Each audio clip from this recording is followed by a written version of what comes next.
the attack on the major prison facility in Kogi State is a reminder of a similar but more deadly one in Okene, another major town in the state, a few years ago. Back then, it was an attack perpetrated on purpose to liberate Boko Haram insurgents. What is it that continues to expose Kogi State to this series of organized assaults? And how does this problem fit into the wider insecurity challenge blossoming around the region? Again, could there be a realistic political solution? For answers, we now turn to EMMANUEL YAWE, National Publicity Secretary of Arewa Consultative Forum, a regional social, political, and cultural organization. I want to say very, very good afternoon to you and welcome to Newsday. Now, let's get it started. Thanks for having me. It's alarming, the incident that just happened in Kogi State. Does it point to the fact that what is happening in the northeast, the northwest, and north central is beginning to spread downwards in terms of insecurity here in Nigeria? Well, it has spread all over. And what makes it very alarming is that Kogi appeared to be an island in a troubled sea because Kogi is part of North Central. And North Central is one of the troubled regions. You have Northeast, you have Northwest, you have North Central, all troubled. But within the North Central, Kogi was managing to maintain itself, despite the fact that just some few years back, Kogi was even termed in the headquarters of armed robbery and some kind of Boko Haram in the North Central because so many citizens of Kogi State were involved in the Boko Haram movement. But some sanity has prevailed in Kogi for the 4 or 5 years that this young man took over as governor. So it's really alarming that now we have unknown gunmen. That has become the cliche, unknown gunmen invading a prison yard in Kogi State again to set free criminals. Some of these criminals are condemned men. So once they go out, they don't care. The kind of additional crimes, you cannot condemn one man 2 times to death.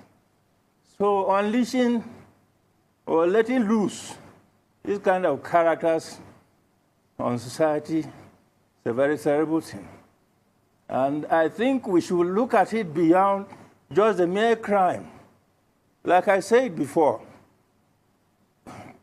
when you hear of killings in Benue, when you hear of killings on the plateau, you hardly hear of killings in Kogi. Then all of a sudden, unknown gunmen are invading prison yards to set free criminals. This should disturb us, and we should think deeply about it. We should just not wash it off as we do in Nigeria. You see, when we came into this republic, this whole thing about insecurity started before Boko Haram. There used to be a group in the northeast. They called themselves Kwanta Kwanta.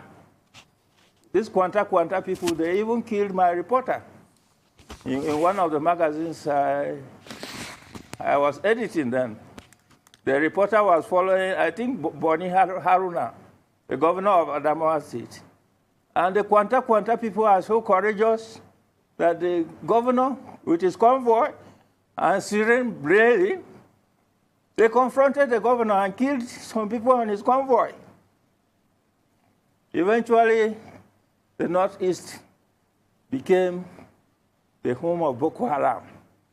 And we sat there watching with all our security apparatus, with all our spies, investigative agencies.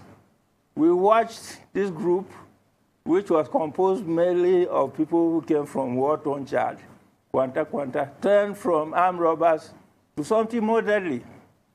Now they have started invading prison yards. Yes. What is the aim?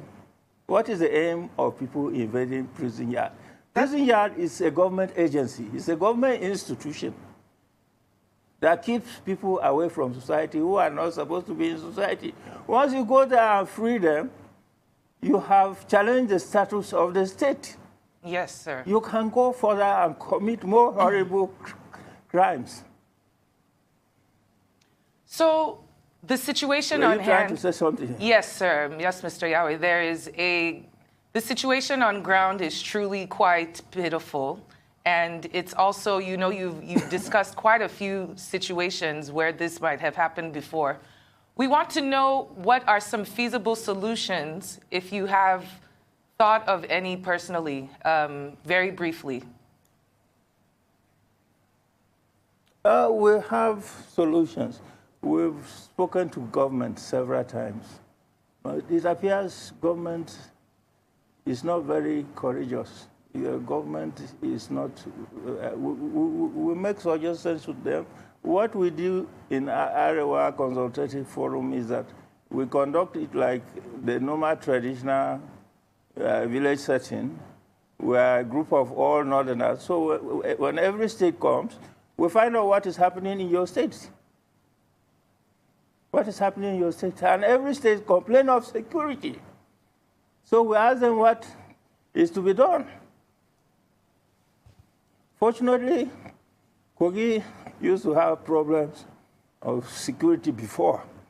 But of recent, when we ask our delegates who come from Kogi to give us a brief on what is happening about the situation in Kogi, in security, they give us very good brief. Kogi is no longer what it used to be. And then suddenly, the young man who is governor there said he wants to be president. And now they've started attacking prison yards and letting loose criminals on the street. You know, these are things that our security agencies should consider all these things and put them together, because it's really frightening. If they have started this in 2021, what will happen in 2023? We are worried at Arewa that one of our governors is rather unfortunate. Yes. Time is not our friend right now, and would have to pause this discussion at this very junction. I want to say thank you for shedding more light on the insecurity and the prison break that happened in Kogi State.